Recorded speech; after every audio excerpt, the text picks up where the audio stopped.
Welcome to Navigating the Climate Anxiety webinar, part of Friends of the Earth Learning Hub for 2022. This is an ongoing series to help engage our members, to hear from expert speakers and to collaborate with other organisations by looking at various global justice themes and deepening our understanding and our responses to them.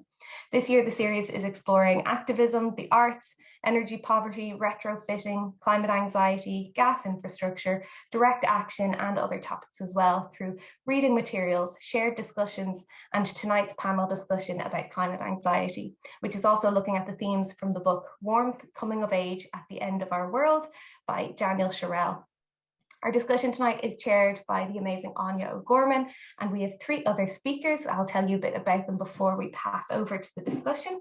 Daniel Sherrell is an organiser in the climate movement.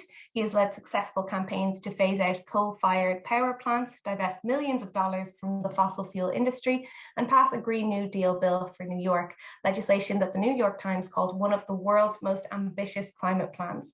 He currently serves as campaign director for the Climate Jobs National Resource Centre, where he works with labour unions across the country to combat climate change and reverse income inequality. He is the recipient of the Fulbright Scholarship in Creative Writing as well, and has been awarded residencies in the Meza Refuge and the J.M. Coetzee Centre for Creative Practice. He's the author of Warmth, Coming of Age at the End of Our World, which came out last year, and I know many of our participants have read it and been inspired by it and inspired our discussion this evening. So I look forward to hearing more about that. We're also joined by Dr Eoin Galavan, who is the Vice Chair and Secretary for Addressing Climate and Environmental Emergency Special Interest Group with the Society of Ireland, which is covering psychology.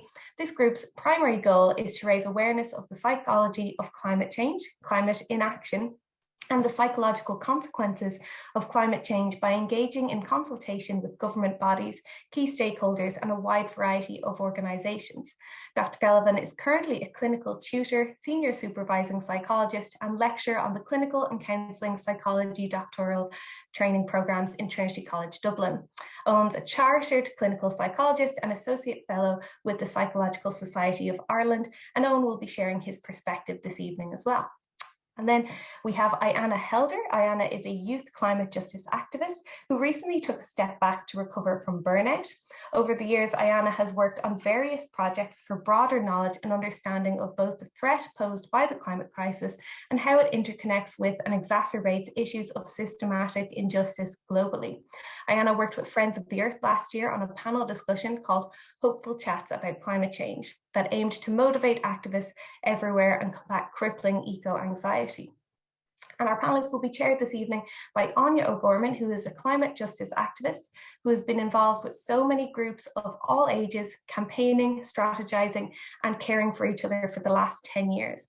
She has both experienced climate anxiety, stress, and burnout herself and with others. She thinks that play, community, care, imagination, and shared understandings of well-being and support strategies are crucial to help us build the world we want. So now I'm going to pass you over to Áine to share our discussion this evening. Thank you very much for joining us. Thanks so much, Evelyn. So welcome everyone to our panel discussion tonight. We're really lucky to be joined by such a great panel. And we're talking about this book. Oh, it's blurry. Oh, Warmth, Coming of Age at the End of the World. I didn't anticipate that with the blurry background. Anyway, hopefully you can see it, or maybe you've already read it. But before we kick off, I just wanted to acknowledge that, as Evelyn said, there was yet another report that came out. And obviously, for many of us, we're working on climate change. We're thinking about climate change a lot, but sometimes you have these moments where the whole world talks about it. And I can find those moments can be ones where you feel a little bit more anxiety. So just for a minute, maybe just settle in, just take a breath, roll your shoulders back, unclench your jaw, and give yourself a moment just to settle in and know that perhaps it's good that we are, joining together today after a report like that has been published, and that you're with people who care and understand and want to explore these topics. So you're very welcome.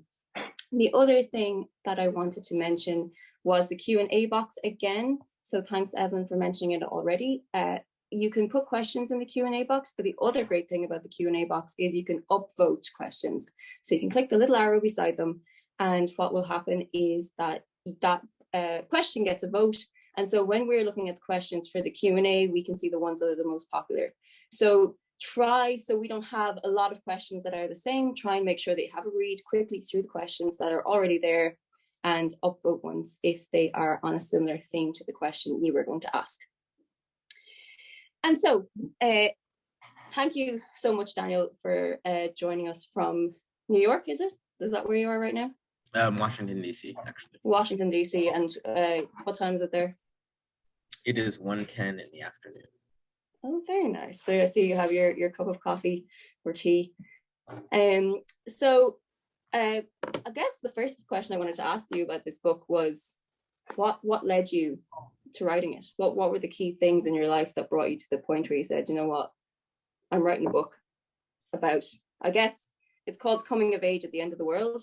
So it's about growing up with climate as a thing in our brains, but also there's a lot in here about climate anxiety and our response and our grief and how we express our feelings around climate change. So what brought you here? Yeah, thank you. And thanks so much, everybody, for having me. It's a pleasure to talk to a non-American audience, because I feel like politically and in terms of even our climate movement, we have a reputation for being insular, and that reputation can sometimes be well earned. So I'm truly grateful to be in dialogue with all of you. And I also just want to name right off the bat that I'm actually I'm coming to this conversation in amid a day of for my own self. Climate anxiety waxes and wanes, and I would say mine is waxing right now because of the report that was just released. Because there's a critical clean energy bill on a knife's edge in the U.S. Congress that we're not sure is going to pass or not.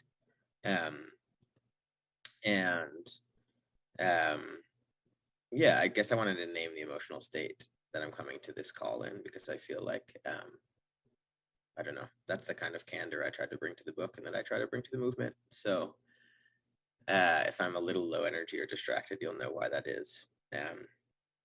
But I'm also grateful to be having this conversation on that day in that mood, because we can really go there. And so your question, what led me to write the book? When I first put pen to paper, I was about 27. I didn't realize I was writing a book yet, but I'd been organizing in the American climate movement since about the age of 18 when I got to university, and I discovered that there was I first heard the term fossil fuel divestment, and that seemed like a very exciting thing that I wanted to be a part of.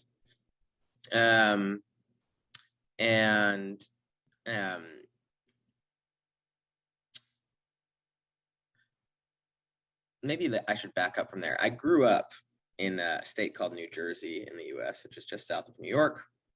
Sort of a very placid suburban childhood, walking my dog, soccer practice, reading novels at night. This was the 90s, so Francis Fukuyama had declared it was the end of history. We would live in sort of the mixture of capitalism and democracy would be strong and secure ad infinitum, and there were no big threats. And that facade, for the most part, held during my childhood, except for the fact that my father was an oceanographic researcher, and he would spend months out of every year in an icebreaker circumnavigating the continent of Antarctica. And he would bring back stories about how that continent was radically transforming, and how that was a product not just of a localized problem, but of something which to me seemed quite scary that was happening to the entire planet, and that would eventually come for us. But I looked around in my childhood and I didn't see really anybody talking about it. In the 90s, I didn't see many political leaders talking about it. Certainly not my teachers in school, nobody. So I just kind of buried it in this little Pandora's box, and I went about my life.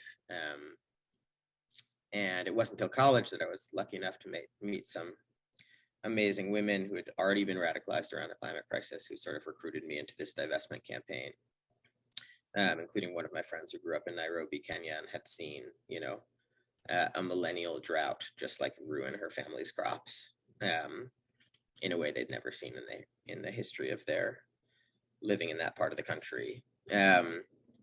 And so I dove into the work. It was to me a kind of intoxicant that I didn't have to just like sit there and watch paralyzed as this thing happened to me, but that I could build collectively with people who shared my values some sense of political agency that felt like a lifeline to me. And I dove into the work after college. I was organized a big march in New York City, or helped do that. I was organizing to shut down coal plants, passed the big legislation that Evelyn mentioned in her intro. And I could feel throughout that whole time, I could feel this like knot of thought and feeling just tightening itself in my chest. And that knot was partially born of just like this surreality of going to work every day and typing away on my laptop, and somehow every keystroke was linked up to whether or not human civilization would survive as we know it. So it felt and looked like every other office job in New York City. But the stakes and sort of what it meant politically seemed very different.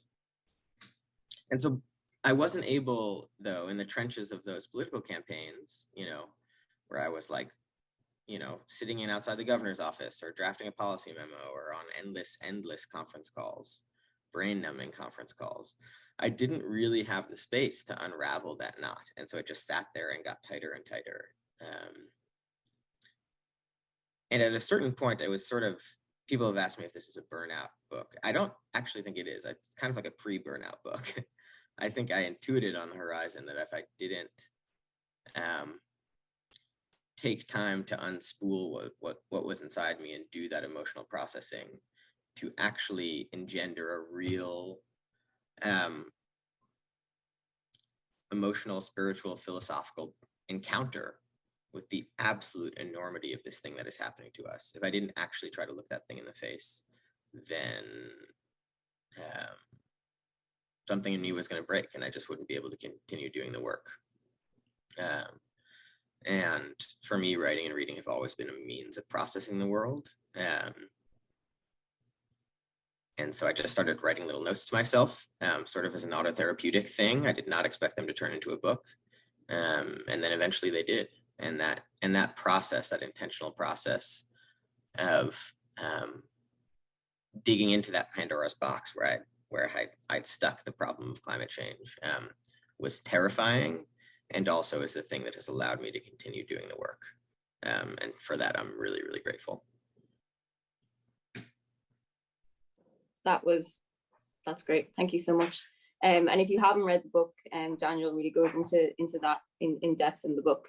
I can really resonate with a lot of what you're saying. I also felt like had that moment for me when I met people who were already radicalized into the climate movement, and having that, I guess, narrative and feeling of intoxication and being part of a movement came for me with the divestment movement in Ireland as well.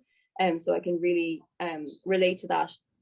And I think I'm sure a lot of people on this call, or a lot of people who will watch us afterwards, regardless of what part of the movement or how they got in, will relate to that intoxication and that feeling, oh my God, finally I'm with a group of people who are doing something amazing, and we all are on the same page, and we're fighting for this thing. And that, I guess, simultaneous dampening of grief. And you talk a lot in your book about, you mentioned it already, writing letters or being at events, and it just being two things. One being we're shutting this off. We've got to keep working on the thing. And then another thing I really like about what you write is when we're doing something together, when you're at an action, there's a particular moment, I think, when you're at a governor's office that you talk about, where you're saying we both do the action, and it allows us to actually feel the grief, but also it feels a bit performative. I wonder, could you talk more about that? And then also, I'd love to come to Eoin after this, because Eoin is doing research into that actual moment where you do look at the grief, and you actually feel it, and the ways to do that. So maybe we can go to you first, Daniel, and then go to Eoin. Sure. That's a great question, and I'll keep this one brief, unlike my previous answer. I think that I think at least in the United States, the climate movement is actually really bad at creating the structures into which people can pour their feelings in a public and vulnerable way. And I think that's largely a fault of the way politics works. And of course, the climate movement being a social movement, it has to feed into the gears of politics to make change. And so when you do an action, it's like, okay, finally, you're not on a conference call, you're not doing emails, you're not like gesticating a million things, you're just there. And you've sort of created this ritual where you've laid the stage for people to step up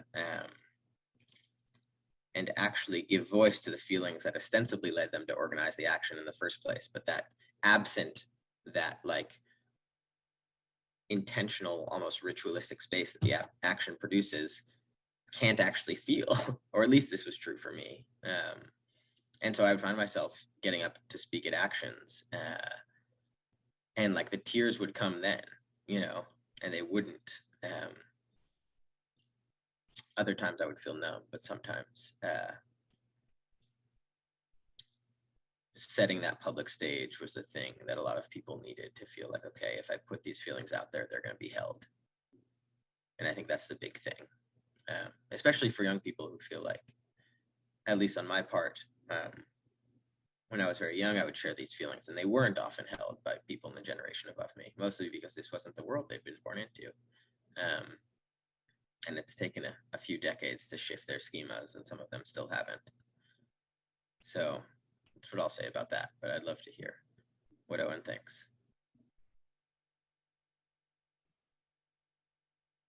Thanks very much, Daniel.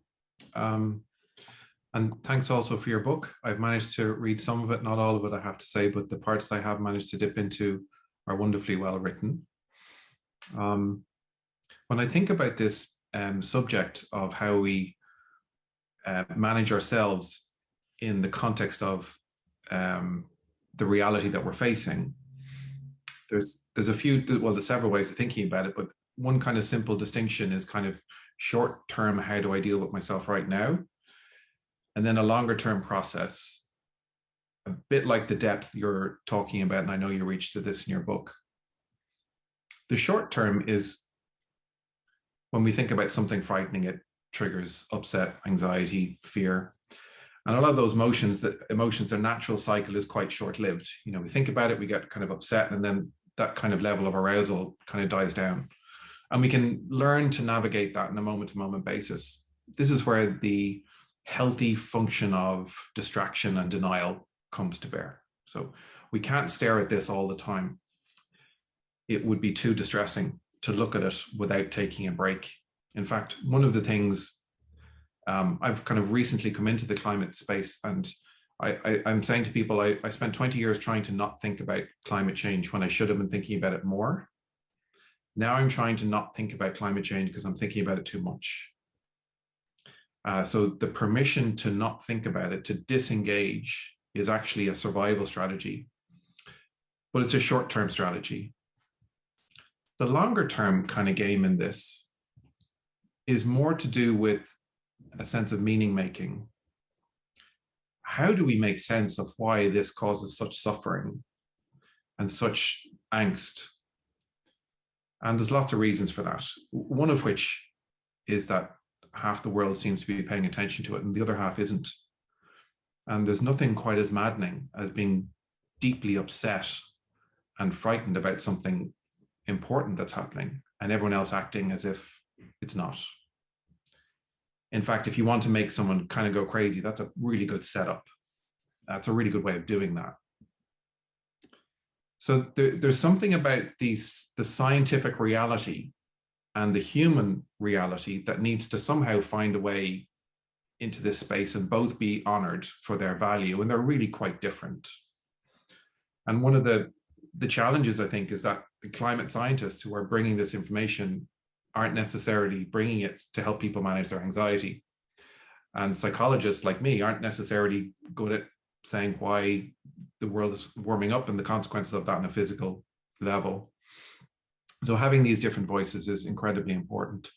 And it offers a sense of a psychological term we would use is containment. In other words, I feel like you understand, therefore we're doing it together. So now we've banded together. And this sense of social cohesion around an issue is why the climate movement, if you want, is so important, not only in terms of proffering change, but also in helping those people who want change to manage themselves on that journey. But there's a kind of a lesson in that as well, isn't there? Because those are the people who are pointing at it all the time. So where's the permission to not look at it when you're in the room full of people who are constantly pointing at it? And that's a real challenge. And it needs to be honored as a challenge as opposed to some kind of judgment or criticism. But just to go back to that meaning piece for a moment, because I think the long-term survival strategy of being willing to stay with the problem, of being willing to look at it long enough to do something about it, involves making meaning of the distress that it evokes. So we can't kind of do it otherwise. And if you don't mind, Daniel, I'd like to read a quote from your book, which captures this, I think, beautifully, much better than I could put it. I no longer believe that grief and resistance are mutually exclusive. I think the former is necessary to the latter. That honest sorrow is perhaps the only thing that makes a real fight even possible. To mourn without fighting is to tap out at the exact moment we need to step in. But to fight without mourning is to grapple with a ghost, to try to stop something you've never actually realized. And I think that captures something really important about the depth of journeying on an emotional, psychological level that's required in order for us to tolerate what it is we're asking ourselves to look at. Because in a way, the most natural human response to the climate reality is to turn away and look at something that brings that arousal down, that makes us stop feeling so upset and unsettled and uncertain about the future, which can be maddening. So I think your book is a wonderful contribution. I'm delighted to have a chance to hear you speak a little bit more, and I'll pass back over now. Thanks so much. One thing I didn't mention, which I meant to mention at the start, was to admit that this feeling of that the way you write about the book actually made it very difficult for me, or about grief made it very difficult for me to read the book. And I've talked to Evelyn about this before, and I talked to a few people who've read it. That I kept from at the start having to kind of pick up the book, read a couple of sentences, and then put it away and go, no, don't want to look at that. Thank you very much. You're writing exactly what I'm trying to pretend isn't there, and I'd appreciate it if you didn't. And a couple of times I just ended up like lying on my on the carpet in my sitting room crying, going, stop making me feel this, because I'm afraid. I guess that fear that you're not going to come out of that grief once you look at it. And I think what happens then is you have this balance of this rush towards, you want to get more involved in that intoxicating spaces of doing the action. And at the same time, you have this pull towards, well, I guess I need to rest, and I guess I need to look at this, and I guess I need to face it. And I think that seems to be a pull that I've noticed for most climate activists, if they do actually get to a point where they acknowledge and look at the grief. And I think that's where we really can find burnout. And I don't know, Daniel, do you have your book with you? I don't actually, because I'm in my office. But although I have an electronic copy.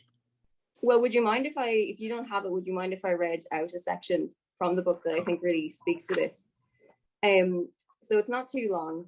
So the nature of the problem made it so that we were grappling constantly with this question of when and whether to turn tragedy into strategy.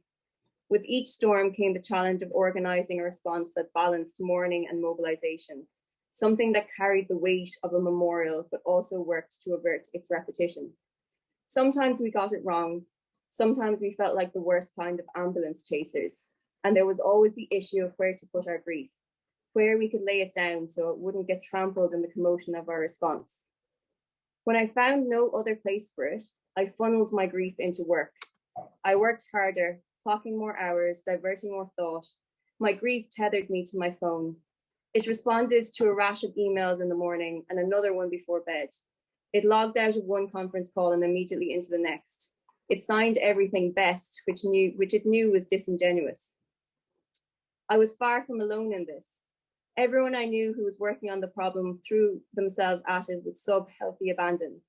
It had an incandescent gravity, like a light bulb from us, something painful we kept slamming ourselves into. Many organizers spoke about the importance of self-care, of taking days off, of bringing calming herbal teas to work.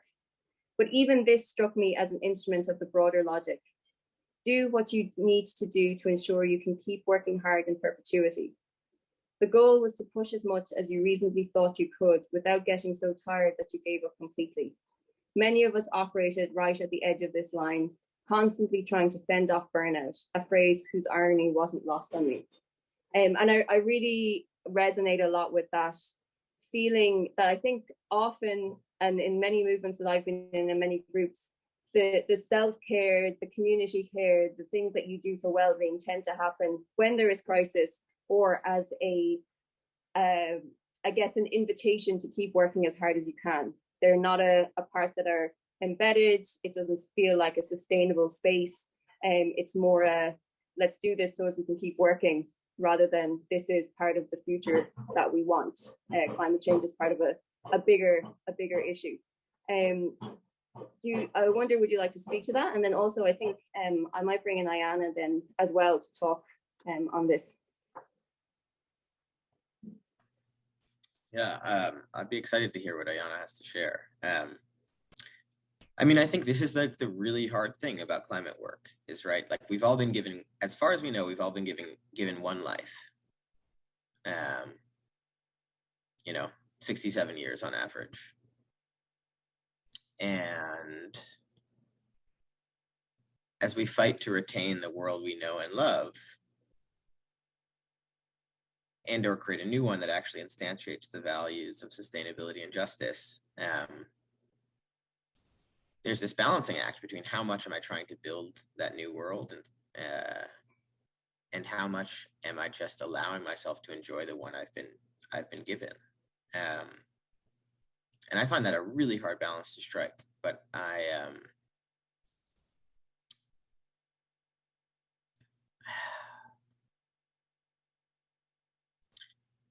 I think that we would be remiss as climate activists not to really, in just a kind of an indulgent way, still scan our reality for joy.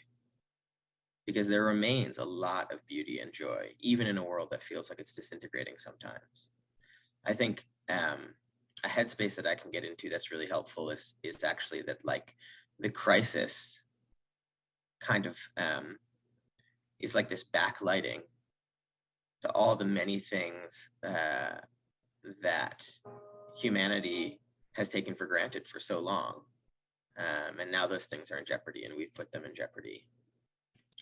And that's a very difficult thing. And I say we in a broad sense. Obviously, certain of us have hold a disproportionate amount of the responsibility for the predicament we're currently in, and they tend to sit in fossil fuel boardrooms. But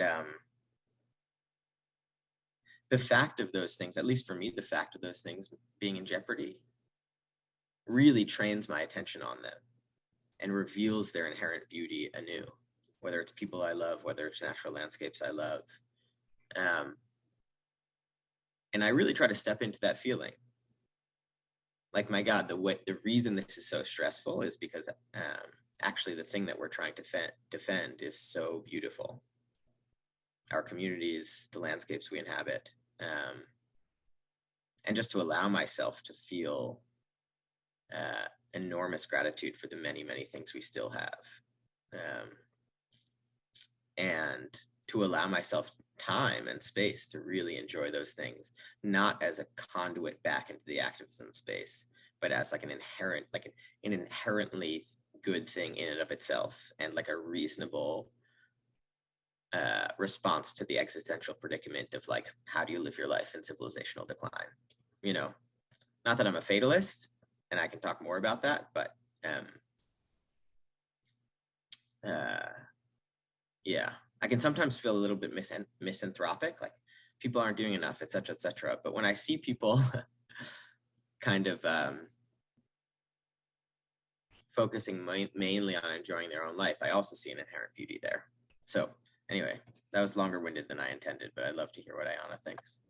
No, that's super. I think I'll come to Aiyana in 1 second, but there's a book that I love. It's by Adrienne Marie Brown called Pleasure Activism, and in it she talks a lot about just doing activism and doing your life in a way that centers pleasure, because that is inherently sustainable and inherently can bring joy to you, and can make the work that little bit easier and that little bit more fulfilling.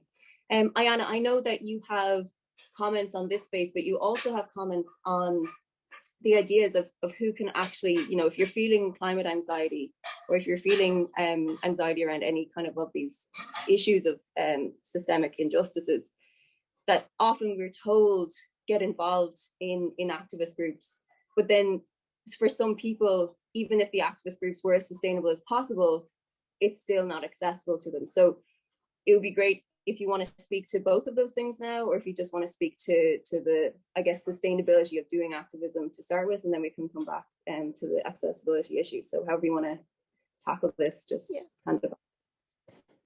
So I just wanted to comment on the pleasure activism. So I think that's so important, because in order to give yourself to any fight, to any struggle, there has to be a self to give. And falling into the kind of capitalist productivity culture of only practicing self-care so that you can fend off burnout or continue working as hard as possible. I find that for me signals the big difference between an organization and a community. And when activism is commodified, and the value is only placed on the perceived outcome. So can we get this legislation through? How much plastic have we collected from the oceans? It's not recognizing the inherent value of the struggle, the active building community. And I think because change is a historical process, it's a snowball from but over a very long time, and it's really hard to see what you as an individual or your community or organization is really achieving if you are looking at activism from an outcome perspective. Because we can only ever look at anything from our current, from our own perspective, which is, when you think about it, our perspective is very, very small, and from this present moment in history. And then you can fall into the trap of losing hope quite quickly, because you may never glimpse the outcomes that you're looking for, your fulfilled goals. But I think what Daniel was saying about agency, I believe agency isn't the ability to, get everything done. But it lies in, communal and personal ability to keep up hope and to build and resist and imagine, and transform one kind of person at a time and radiate it outwards. So the thing that I always say is,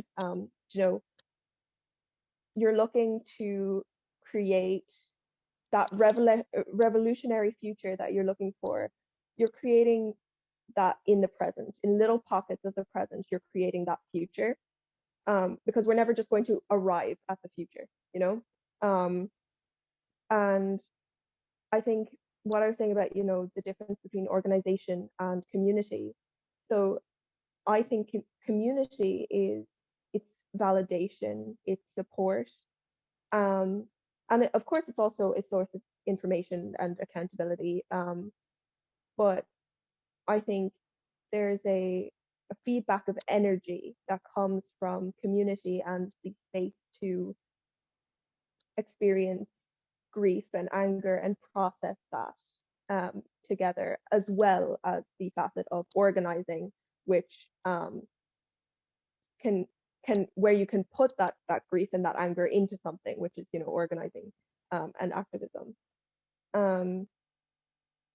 And yeah, I'm just going to speak a little bit about like accessibility and stuff. So I often use this metaphor of like a choir, where when a choir is holding one note, people can drop out to breathe at any point and come back, because there is enough people that are holding that note.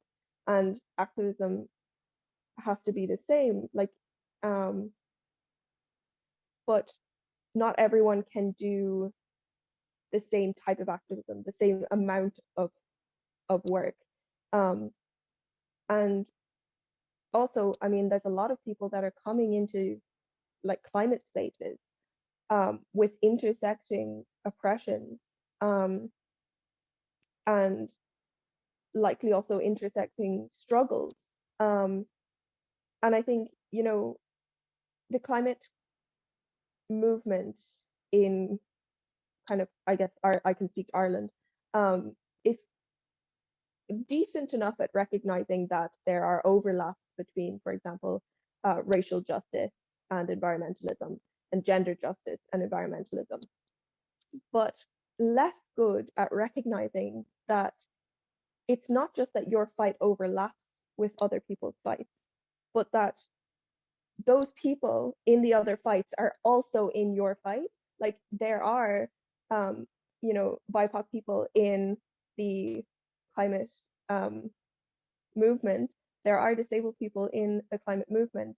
So it's not just you're like about learning about different struggles to better understand, climate, for example, but also to hold space and understanding for the people in your own community, in your activism community, that are experiencing oppressions that you perhaps are not. And like,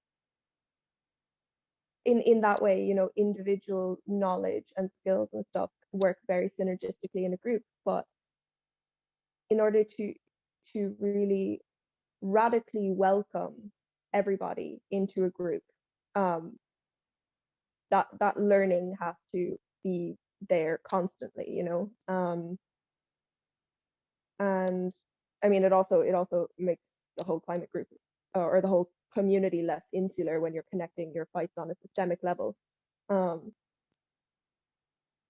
But it's also recognizing the different forms of activism. There's not just one type of activism. Someone who is exhausted every day from all of the things that they're experiencing, whether it be because of disability or whether it just be because they are in a world that's so hostile to their identity. Their form of activism may be very different to going out into a crowd and yelling with placards, which is an absolutely valid and necessary form of protest. But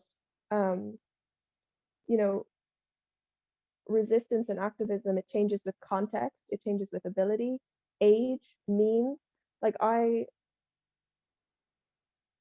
really feel like subverting the idea of what activism is so important in the context of burnout and that constant push to do as much as you possibly can, because one, it's a time sensitive topic, and also, you know, like before I get burned out, I want to do all of these things. And it's like, that's not how we should be approaching this.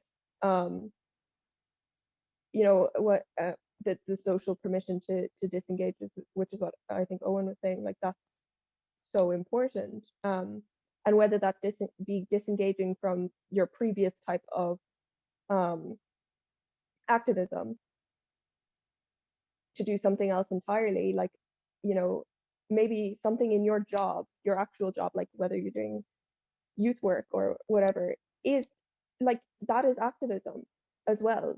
It depends on what you bring to whatever you're doing. You know, like if you're doing a specific course in college, and you bring your knowledge and your learning, and your energy to that is also activism. So yeah, I think I'm gonna be quiet now. But thanks so much, Aiyana. Daniel or Owen, do you, either of you, want to respond to anything Aiyana said, or?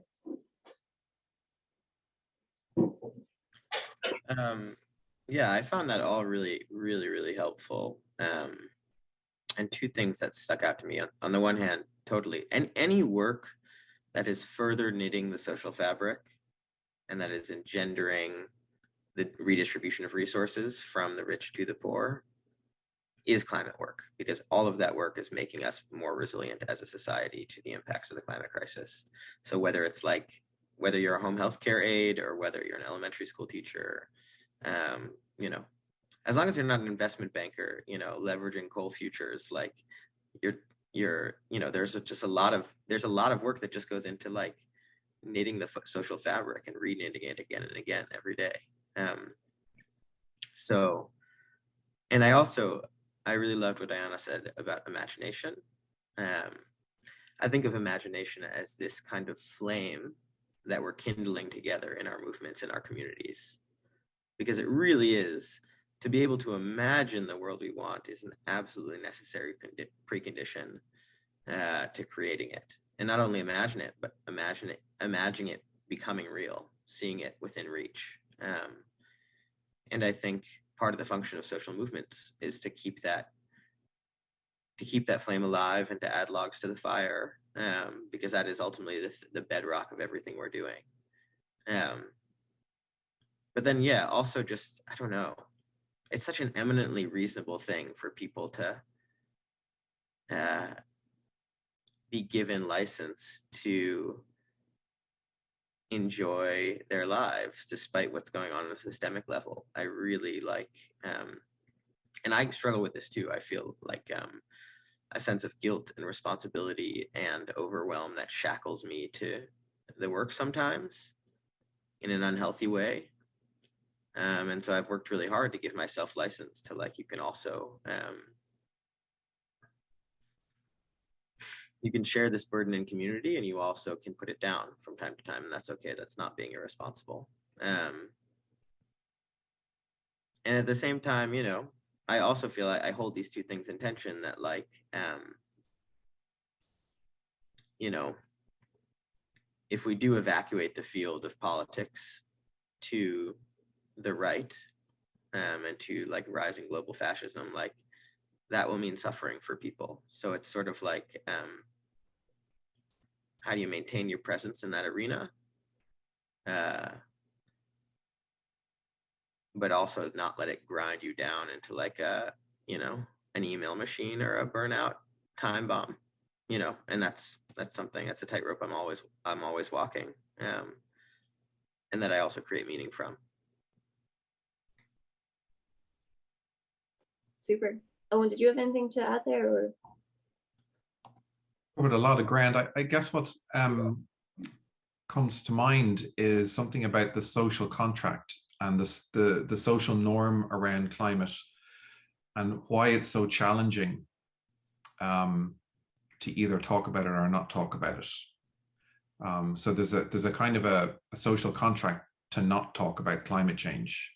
It's a very good way to get everyone to stop talking in a room. Is simply go into a room full of people and unannounced say, would anyone like to chat about climate change? And you've got about 10 seconds before someone, if they're really tolerant people now, will change the subject. And not only are we not really allowed to talk about it, Carrie Norgard, who's a researcher originally from Norway or of Norwegian extraction, who's based in the US, a sociological researcher, did some research in Norway about how people in Norway who have this huge kind of carbon footprint via oil production consider themselves to be green and environmentally responsible. And there's a kind of, her hypothesis is that there's a social contract, that people don't talk about it. And not only do they not talk about it, but they don't talk about the fact that they're not talking about it. In other words, when you bring up the subject of climate change, it can automatically create tension, which is a real challenge for us, because on the one hand, we're saying, well, talking about it is good, right? So you have to find where's the place where it's okay to talk about it, which relationships, which social setting, is it welcome? You know, because you go into a room and you say, anyone want to talk about climate change? There's one person in the corner going, oh, thank God, someone brought it up. Everyone else is looking at their shoes. So there's something about almost trying to create a wisdom about and a recognition of when to do that, but also to honor the act of talking about it as a rescripting of social norms to broaden the permission so that more and more people realize it is a subject that needs to be talked about. That can be a tough old journey. I know recently talking about it with people in my own family and workplaces, and that you get a variety of reactions. Some are friendly, some people are relieved that someone has brought it up because it's been on their mind for months or years and they haven't known how to talk about it. Other people are just, you know, not ready to hear anything, and it's like Teflon mind, you know, the kind of information just slides right by them. There's a wisdom in knowing how to navigate some of that I think we need to honor, and also honor the simple act of talking about it anywhere as being part of a growing permission socially. So to kind of break down that kind of social contract to not talk about it. I'm going to come back to that point in a minute, because I actually think it's a really, really important point. I just wanted to pick up on a couple of things that Daniel and Aiyana said, and I have another question for Daniel. One of the first things is, I think this idea about imagination is so important, and I think often, firstly, being able to imagine that future can be hard, or even think about it. But the second thing is that I think often when we think of that future, when we think about climate change, we think, okay, so we're going to have wind energy, and we're going to have electric vehicles and a lovely transport system and more trees. But what we don't necessarily think about is the values that will bring. So, you know, something that I'm very passionate about is ideas around play, ideas around community. And I think that those are the kind of things that we really need to be thinking about in our movements, or in any groups, or in your day-to-day lives when we think about climate anxiety. Is, I think, taking action on climate and taking action on climate anxiety is also thinking about these values that we want to bring into the future with us, and how do we build those values. There's a really, again, Adrienne Marie Brown, I always come back to her, talked once about, she was talking about COVID and how everyone was running around when COVID first hit, that we were all going to be working together and it was all going to be, you know, beautiful and wonderful, and all this community organizing is going to happen, and everyone was dropping, you know, dinners on people's doors, which did happen for a while, and then started to stop as the world started to open again, even though the pandemic is still ongoing. And a question she has is, how do we expect to have a future where we have togetherness when we don't have a practice of togetherness to begin with, when we haven't been practicing that as we go along in the real world? And I think that's something that feels very important to me in this conversation. Those values that can help you move through anxiety, move through hard times, they're ones that we need to embed in our visions of the future, and embed them now. The other thing, linking to some stuff that Aiyana was talking about that I find very important, is this idea that there are communities of people who have faced existential threats before and continue to face existential threats. And that there's learning to be got from that, but there's also, I guess, for those of us who maybe haven't faced such existential threats because of our race or where we were born or our class, there is an importance in thinking about that, I guess, and reflecting on that. And something that really stood out to me once was, I was at training with someone who had been working with the Dreamers, the migrant youth in the US. And it was in the middle of the Black Lives Matter movements in 2020. And they were talking to us about climate in Ireland and the climate movement. And they said, you need to take a step back and you need to work out what's going on for you guys. And you need to think about how you're going to create space for lots of people to get involved in your movement. And people said, but we've only got 10 years. You don't understand. It's so important. And they said, yes, of course it is important. But you also need to take that step back and create those spaces and those conversations, so as you can have proper conversations with each other when it starts to get messy. And I think it's important for us to recognize that there are a lot of people who have faced existential and still do face existential crises that are linked, of course, to the climate crisis and will be exacerbated by the climate crisis. But on that, one of the nicest stories I thought I had from your book, Daniel, was your story about being in New Orleans. And I guess after, I think it was a memorial after Hurricane Sandy, I think, or Katrina. And you make this lovely juxtaposition between this parade that was going on and this festival that was going on for the people who had been immediately affected by the hurricane. And then I think it's your boss who stood up and started to make this speech about climate change, and everyone's like, snore, we want to have our parade. I don't know if I'm portraying that correctly, but I'd love if you could talk a little bit about that, because I think that's potentially a really, for me, it was a space of hopefulness, and also something links a bit to this question that Owen was talking about, like, how do we talk about the issue? Yeah, I mean, that was a really interesting event because it was 10 years after Hurricane Katrina had devastated the lower ninth ward of New Orleans, such that, 3 out of 4 lots were still vacant, just weeds, and about a quarter of the residents had come back. And the way you celebrate a funeral in New Orleans, in traditional Creole culture, is that you have what's called the second line, which is like a marching band parade. And a second line funeral, you'll literally march down the street with a casket, and huge brass bands and dancers, and the whole neighborhood just raising a ruckus to celebrate this person's life. And the idea for doing that again with Hurricane Katrina was, it's a kind of genius alchemy of, you take a tragedy and you turn it into a celebration of what makes you human. That doesn't neglect that the tragedy actually happened. But also points towards a future where things like love and joy and beauty are still very much extant, and woven through our communities and woven through our lives. And I think in climate communications can sometimes stymie that celebration, because climate communications are focused entirely on everything that's under threat. And the response that the second line gives to that is like basically an acknowledgement of mortality, which is sort of what facing the climate crisis is like on a systemic level, is an acknowledgement of mortality. We're going to recognize that all this is going to come to an end at some point in some way, and that does not erase at all what we have currently to celebrate with each other. And so it was hugely instructive for me, and I felt like it understood the nature of the problem on maybe a deeper level than nonprofits sort of articulated in terms of parts per million in the atmosphere and timelines and et cetera.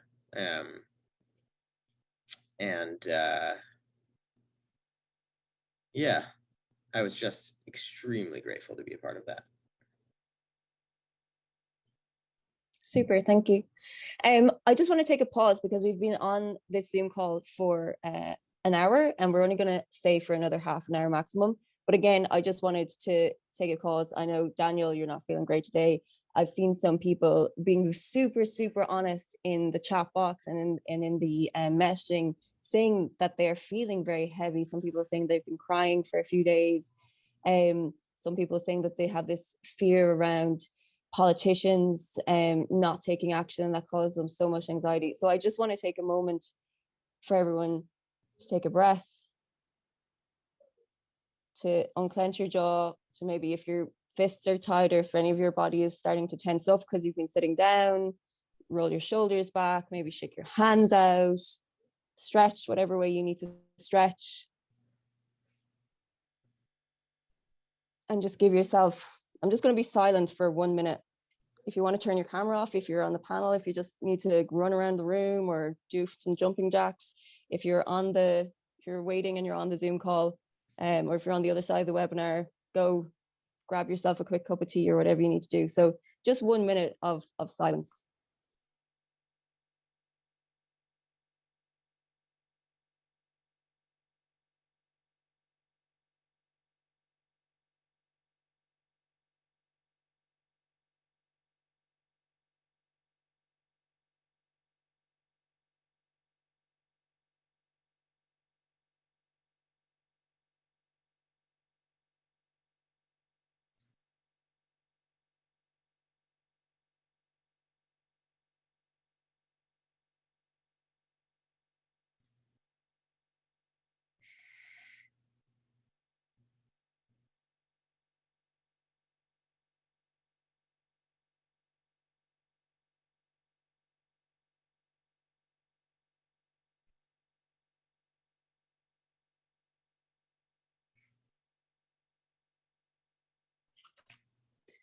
Okay, so I'm just going to bring everyone back. Oh, but my camera's on.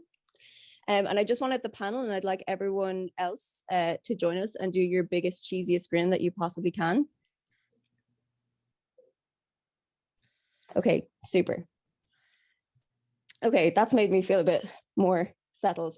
So what we're going to try and do now is answer some questions, and also maybe try and, if the panelists in our answers, obviously some of the questions are about feeling like digging into that grief. And I think it's important that we do, if people have asked questions about that we do like really acknowledge that and dig into it.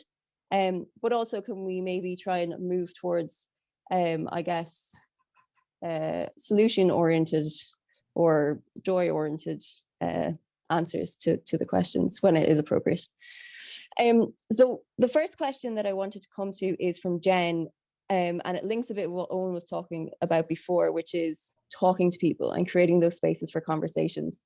And I don't know about anyone else, but sometimes when I'm in those spaces and I'm having a conversation with somebody who isn't as clued into the climate movement, you know, and I might say, you know what, climate change is stressing me out, or it's happening, or did you see this report? And they turn around and say something that just drives me up the wall, or it makes me go, oh my God, I cannot believe that people still think this. Or I had a situation last week where I was talking about climate anxiety, and someone said, sure, isn't that just the anxiety that anxious people have, and they're just pinning it on climate instead of pinning it on other things? And I took a lot of my strength to, you know, breathe and not, you know, run out of the room. Or so there's an interesting idea that I like, which is about how do we deal with that? How do we deal with that in ourselves? But also, how do we bring people to the abyss? How do we bring people to that place where those people don't want to look into climate? Often they know about it. They don't want to look into it. How do we bring people to the abyss, but not let them fall in, or give them footholds to get out? Let them feel the grief, let them understand and realize what's going on, but not let them fall deep in, and give them very clear footholds to get out. And I'm asking this because Jen asked a question and she said, just finding it now, I think we're holding the burden for everyone who isn't facing this. Would the whole thing not be so overwhelming if everyone was on board?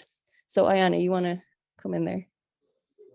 Yeah, I just want to come in again about like the ways, it's so important to recognize the ways in which basically everyone's kind of, well, almost everyone's, and I don't think Jeff Bezos is really on board here, but like everyone's kind of fights and the things that they're concerned about and struggling with, like whether it be about like class or race or gender or disability, or even just like being a parent or a grandparent, there are ways that you can connect climate and climate justice specifically to those areas in a way that's compassionate for the fact that they may not feel ready to take on another burden almost. But if you really make it clear that this is something that you're fighting for, and you recognize the ways that what they're fighting for is connected to that, and you can support each other, like, I think that's really important. And I think it's also crucial that we recognize that the reasons why a lot of people do not want to get heavily involved in climate is because the way that it's been framed largely in a lot of media that people would generally consume is so individualistic and like blaming. It's like, you're using plastic straws, like, you know, you need to get an electric car. And it's like, first of all, no, like, it's so systemic, and there are so many reasons why people cannot do the traditional form of activism, where, you know, they're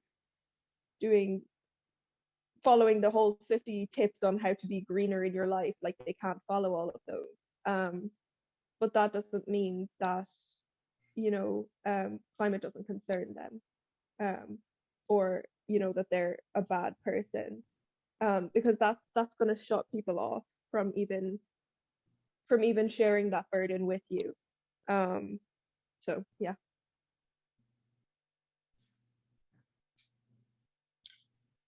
I'd say that the one thing that I've found that's also successful is just to like be vulnerable about how you're feeling. And as Owen said, that creates permission for people to step there with you.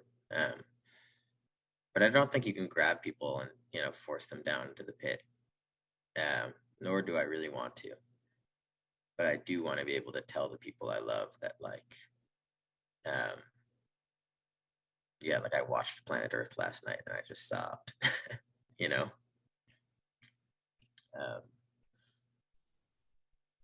And then also just like,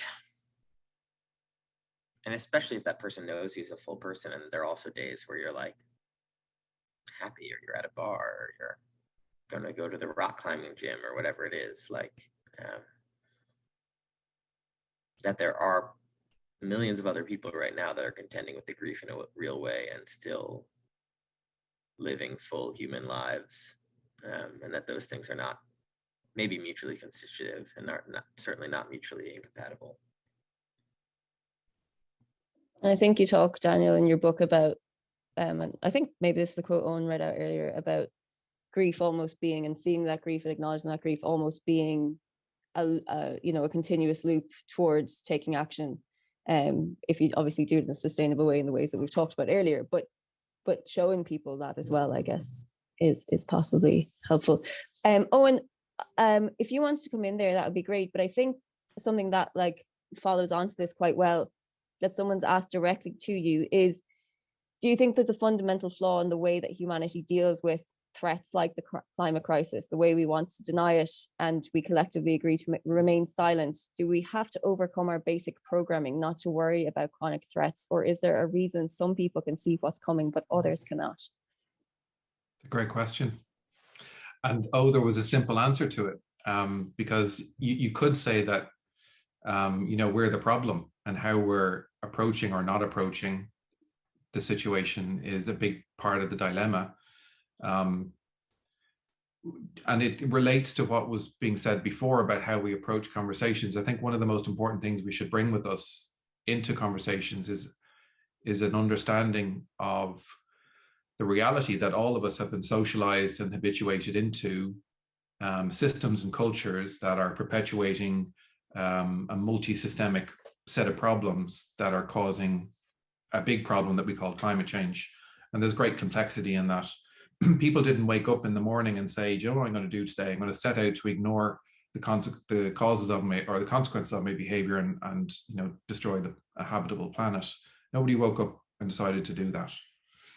And that creates a dilemma for us, because we, in a sense, we start looking for the bad guy. You know, who's the person to blame? Who do we hang this on? And or who do we, you know, and that's maybe the people who aren't thinking about it. So a bit like Jen's idea, and, you know, who hasn't wished this at once? Gosh, if everyone was on board, we'd all be moving in the same direction, and the problem would be addressed. And, you know, that sounds reasonable.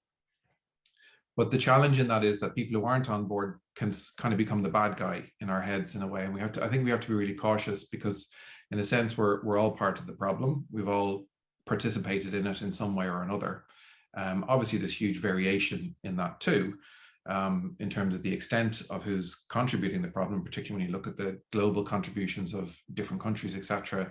And within countries, you know, different people, largely driven by financial inequalities, etc. So having an understanding of our humanity is really important, and it speaks to the question that you posed. Is our programming, in a sense, getting in the way? And the short answer is yes, in a way it is. So people like George Marshall or Kahneman have outlined how things like our biased way of thinking means that we process information in such a way that leaves us open to not paying attention to things in a certain kind of way, or we frame things in a certain way that allows us to ignore certain bits of information. There's an acronym that's often used: PAIN. Is it personal? Is it abrupt? Is it immoral? And is it happening now? And climate change is none of those things. It's kind of distant. It's a little bit uncertain and vague. It's happening somewhere over there to someone else. There's no bad guy. We're all kind of the bad guy. And there's a kind of a confusion around that.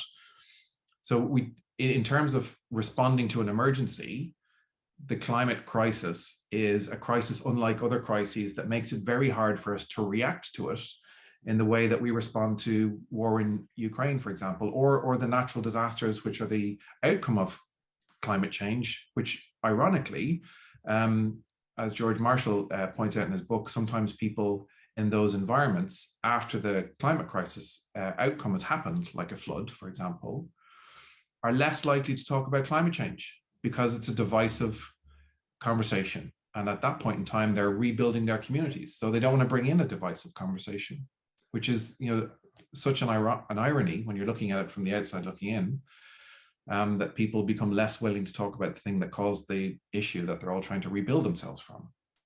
So yes is the answer. Maybe the implicit question to that is, are we then kind of, there's nothing we can do about it? And very much sharing Daniel's idea that I don't think we should be fatalistic about these things. Once we know that we react in a certain way, we can choose to react differently. It's just a matter of attending to these things in a particular kind of way and communicating with ourselves in particular kinds of ways. And there's a lot of good science around this now. There's a lot of good social science, a lot of good communication science that kind of encourages us to communicate in particular ways. So I don't think even though I do think we're part of the problem in not reacting the way we could, I don't think that's a fatalistic, we're all doomed and should give up. I just think we need to be much more conscious of how we're going about it. Daniel or Aiyana, either of you want to come in on that before I go on to the next question? No? Okay, super. So the one thing I wanted to mention, Owen, is unfortunately I think there are some people who get up in the morning, the executives of fossil fuel companies, and do kind of go, do you know what, it's grand, I actually will plunder the earth because I've got a bunker in New Zealand, and you know, we do have evidence from ExxonMobil that they did exactly that in the 70s. They knew what they were doing, they did some research, and then they decided to drill on as usual. So I guess there's a good thing that we do have some enemy number ones. So to go on to the next kind of theme, and two people have shared very candidly that they are feeling a lot of anxiety or a lot of grief around a particular thing, which is public bodies, governments, decision makers not listening, not taking action, not doing what they need to do, or even what they say they will do. And I guess that's really pertinent for the IPCC report today, because as I'm sure we're all aware, I'm sure governments will say lovely things about it and then turn around and do not what's in the report. So holding that as a fear, I'm sure we all have, and an anxiety that Daniel's already shared around today. Is there anything that you might say, any of you who've experienced this, to holding that true, that decision makers tend to not do what they need to do in the face of the climate crisis, and also keeping going? One of the feelings we haven't talked about yet is anger or rage. And arguably one of the most important reasons that humans can get really angry about stuff is when injustice occurs. And no social change would ever have occurred without justifiable rage. Now it's a kind of a potent companion. It needs to be something that you can't live in it for a long time, because there's a short road to burnout for sure. But I think the space where justifiable rage, contained, focused,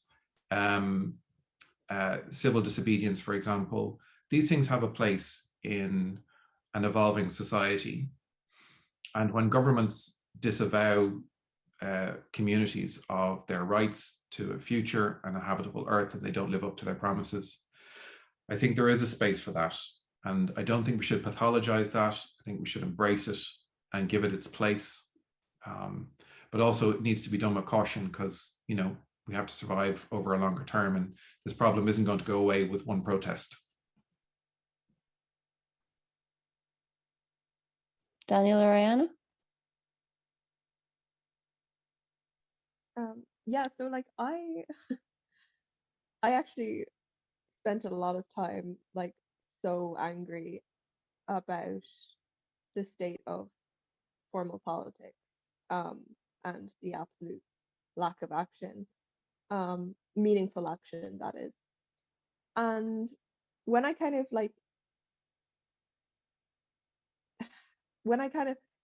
came down from that rage, I found that I realized that actually all action throughout history has never come from, like the institution of formal politics.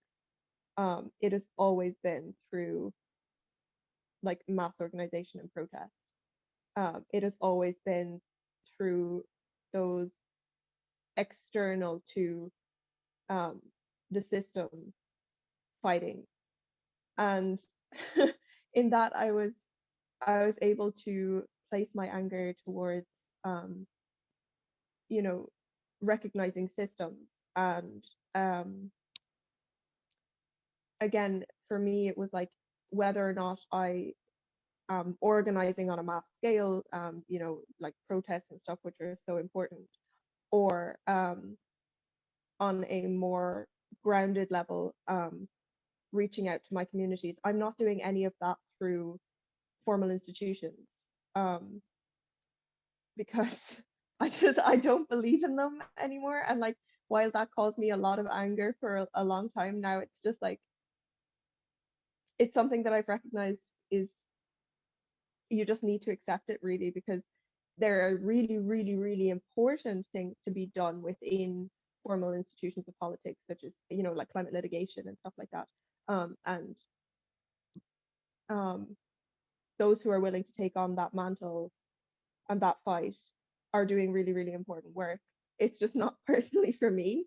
And yeah, I was able to kind of let go of that anger, and it really allowed me a lot of space to just be okay with the fact that I'm going to, do my activism outside of my expectations of politicians and my expectations of the outcome of this or that, policy decision. I don't know if that made any sense. Sorry. That was super. Thanks. Daniel, do you want to come in there? Sure. I mean, I'll speak from somebody who my work is still oriented towards ultimately putting the pressure on governments to pass policy, which I think is a massive uphill battle. And I agree with Aiyana, the government institutions will never be the ones leading this fight. They have to be forced by the people they're accountable to. I've seen this work on occasion. Like we've passed some really amazing policies here on a state level in the United States, and those have been really important learning opportunities for me. And like many of our political systems are broken when it comes to the climate crisis, but good can still be salvaged from them. But yeah, I mean, I think this is like absolutely the thing that induces the most anxiety. It's just that, you know, people have been screaming at the folks who have the decision-making power to do what's right, and so far they haven't really turned the ship in near enough a radical way like they should. I do think that I'm not sure if this is an actual assessment of the world or just a thing that I do to protect myself and be gentle with myself. But I think history is quite strange, you know. I think when you look back on the course of history and what governments have taken what actions when, it all seems like it was incredibly fated, like it could only have turned out that way. But I think history as lived in the present is incredibly volatile and contingent and unpredictable. And in that indeterminism is where I locate my hope, you know. I think that the climate crisis itself is going to upend our politics in all sorts of ways, good and bad, that we can't quite anticipate right now. And I fully think that it's possible that, you know, at a certain point in our lives, affecting a just transition to a renewable energy economy will feel like pushing a boulder down a hill and not up it. I really do believe that's still possible. And that there might be a decade, it could be the latter half of this decade, it could be the 2030s, it could be the 2040s, all of which is too late, quote unquote, but where it just feels like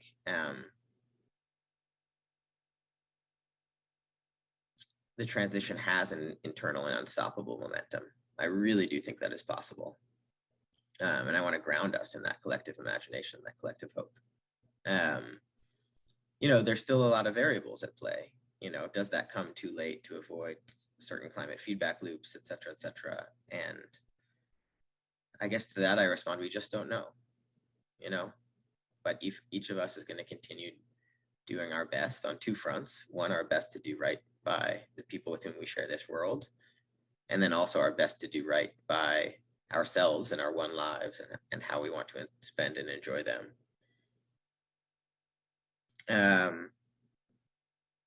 And that's all we can ask of ourselves and each other. And then events will unfold, you know, and we'll stay with them. And they'll never be good or bad exactly what we anticipate them to be. You have a really nice quote that I took from your book, which is, however grave the dangers become, however dire the warnings, they will never collapse your future into something as narrow as a fate, which I think is lovely. And speaks to a lot of this stuff about collectively organizing, having imagination, working together, and never, I have a friend who always says every degree of a degree matters. It's not, don't give up just because you've shot over something. Every step matters. There was lots and lots of other great questions, but we're actually going to have to start to wrap up. There was one question about spirituality, and if anyone has a response around spirituality to my next question, please do feel free to bring it in. But I wanted to finish on, I guess, both a practical thing for us today, the panelists who have maybe feeling a bit shaky today, and for everyone else. Someone asked about bringing joy into our lives. And I guess what I want to know, though, is something really practical. And for the people who are listening as well, I'd love if you could type it in the box as well. Something practical that you do on a daily basis or frequently, or that you know really helps with your climate anxiety, or that you might do today. And it would be nice just to have a little bank from this call of little actions. And if there is anything spiritual, please feel free to reference that. So I'll just give a second, and whoever wants to come in first can go for it. Yeah, Aiyana. I just wanted to respond to one more question. Sorry, someone was saying like that they feel that a lot of people are, you know, dropping out of the movement or no longer joining it because they feel that it's not making a difference. And I would say that again, like we need to be very careful of what kind of form of activism we are looking at as the movement, you know, because like for me, like I thought that for a little while, because I was no longer going to protest, I felt that I had dropped out of the movement. But actually, through the college course that I picked, through the conversations I was having with other people, through the knowledge and energy that I brought to other spaces, that was still climate activism. And I realized that I was still in a movement of climate.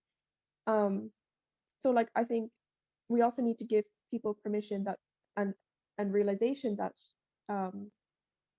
they are allowed to drop out of the formal movement and still be doing work, and also like that you may actually, like I don't know what age this person was, but like for me, when I was 15, a lot of my peers and everyone around me was part of the movement.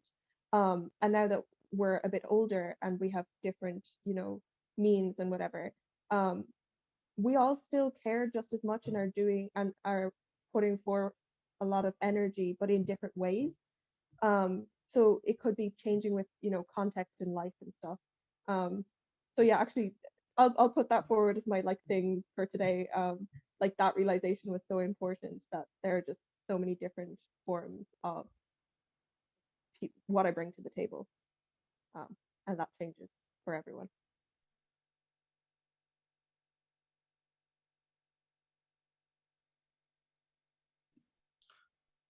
I love all the ideas coming up, by the way. There's lots of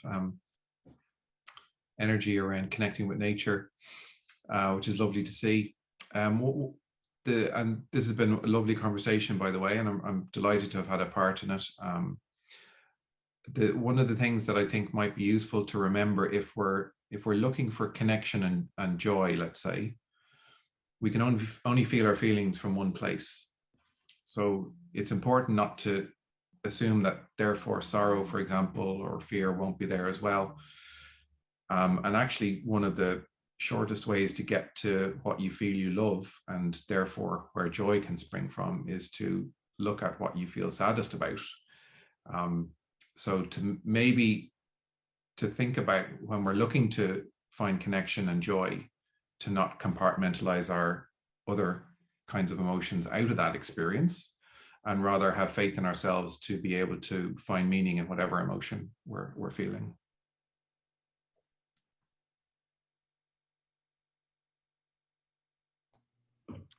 Yeah, I think that's great. I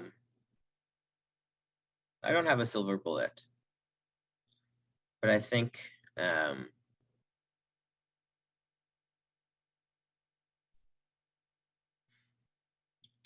I really think, in a very practical way, compartmentalizing the amount of time you're spending on a screen is really, really important.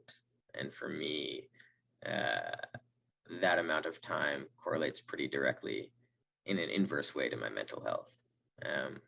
So anything tangible, anything physical, anything in nature, anything in your body, I think is really important and can get lost sometimes, especially in the day-to-day grind of the phone and email.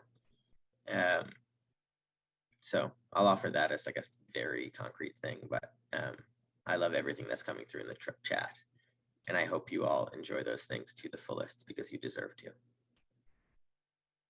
Thank you so much. I'm gonna leave us with two nice things that I think everyone's reading the nice things that are coming through, which is amazing. I want to also make sure that we mention Active Hope and the work that reconnects with Joanna Macy, that a couple of people have mentioned, which is a key kind of I guess go-to for lots of activists on moving through the climate crisis with hope. And also Aidan said something lovely, which was just because you're worried about the climate doesn't mean you can't enjoy the weather, which I think is lovely. And I guess the one thing that Evelyn's gone, I was just going to ask her to speak. I guess the one thing that I would offer is, I think play is really important, and getting outside your ego, I guess. So last week I was out for a walk with some friends and some people, and somebody started throwing pine cones at each other, and we just ended up in this massive pine cone battle. And I think for like 10 minutes, nothing else in the world mattered. And I think, Owen, you're right. When we're in nature, often we can feel very sad about it, but that's often the space where we can be the most playful and childlike. So Evelyn, so thank you to all the panelists. I think it's been a really great discussion. I hope people found some solace in it, some helpfulness, and maybe even, as Owen said, it might not have been the most uplifting conversation for you, maybe not, but maybe it allowed you a space to think about your feelings and your grief around the climate crisis. So do make sure to do something nice for yourself after this. You know, go have a cup of tea, talk to someone else, say, God, I just went to that talk, I'd love to chat to you about it.